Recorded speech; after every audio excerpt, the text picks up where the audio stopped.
Chapter 12, One Penguin at a Time. Penny, you came back! You are alive! Whispered Teddy. Hooray! Annie shouted. Teddy started crying again, but this time he was laughing too.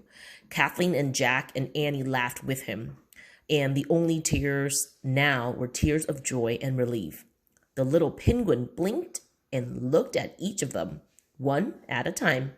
Peep, peep, peep, peep. She greeted them, waddling up and down the length of the table.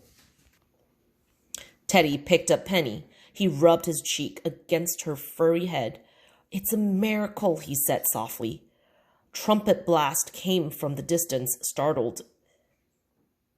They all looked towards the window. Dawn light was creeping into Merlin's cottage. I'm afraid you must go now, Kathleen said to Jack and Annie. The sound of the trumpet means that Merlin and Morgan have returned from Avalon. We could never explain all of this to them. Kathleen laughed as she put the emerald, the flower, the feather, and the panda bread into a deep pocket of her cloak. Then she looked at Teddy. He was hugging Penny and grinning as if in a daze. Let us bring Penny with us, Teddy, she said. We will lead Jack and Annie back to the treehouse. The sun was rising when they left the cottage. Kathleen's cloak bellowed behind her as she led them all through the orchard back to the treehouse. Goodbye, said Teddy. I thank you a million times. All of Camelot thanks you, or would thank you if they knew how you had helped me. Yes, they would, said Kathleen. She hugged Jack and Annie. Wait, said Jack. What was the last part of the rhyme again? The part you just translated it. Do you remember?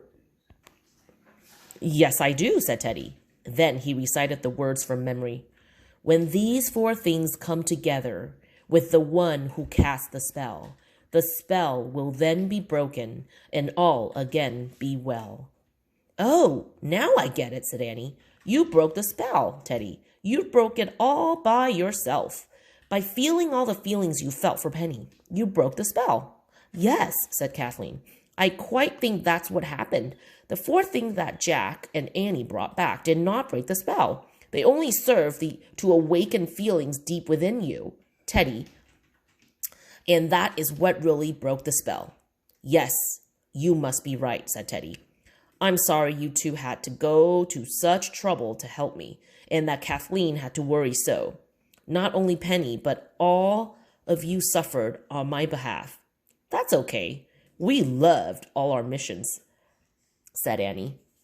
We helped an elephant find her baby. We helped a funny dog find out that he was a great dog, and a president find hope, and some pandas find their way home. All because you were trying to help Penny, said Kathleen. True, said Jack, stroking the little penguin. It's weird how that works sometimes. The trumpet sounded again. Hurry, said Kathleen. They're getting closer.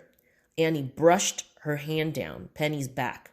Bye, Penny, she said. Peep.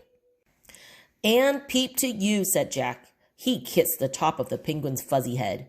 Jack and Annie then scrambled up the rope ladder into the treehouse.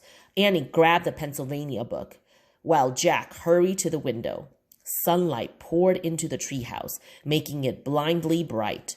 Trumpet sound filled the fresh morning air.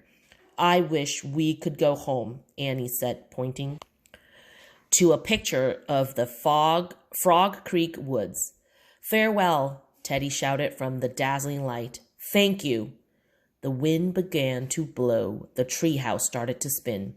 It spun faster and faster. Then everything was still. Absolutely still. We're back, said Jack. He and Annie looked out the treehouse window. Dabbled light danced in the woods as always. No time at all had passed in the Frog Creek while they were gone. Time for school, said Annie. Jack groaned. He was exhausted. Every muscle in his body ached. He opened his backpack and took out their guidebook to Southwest China. Hey, we forgot our breakfast sandwich are in here, he said. They must be cold by now, said Annie. Who cares, said Jack. I'm starving. Me too, said Annie. Jack gave Annie a cold egg sandwich. Then he unwrapped his own and took a big bite. Yum, he said. It really tastes great.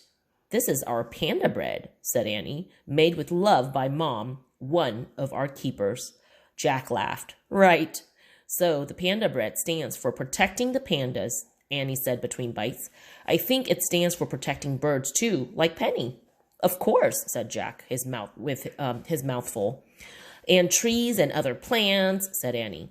Jack nodded as he chewed. And dolphins and whales and fish, said Annie. All the stuff in the ocean. Jack nodded again.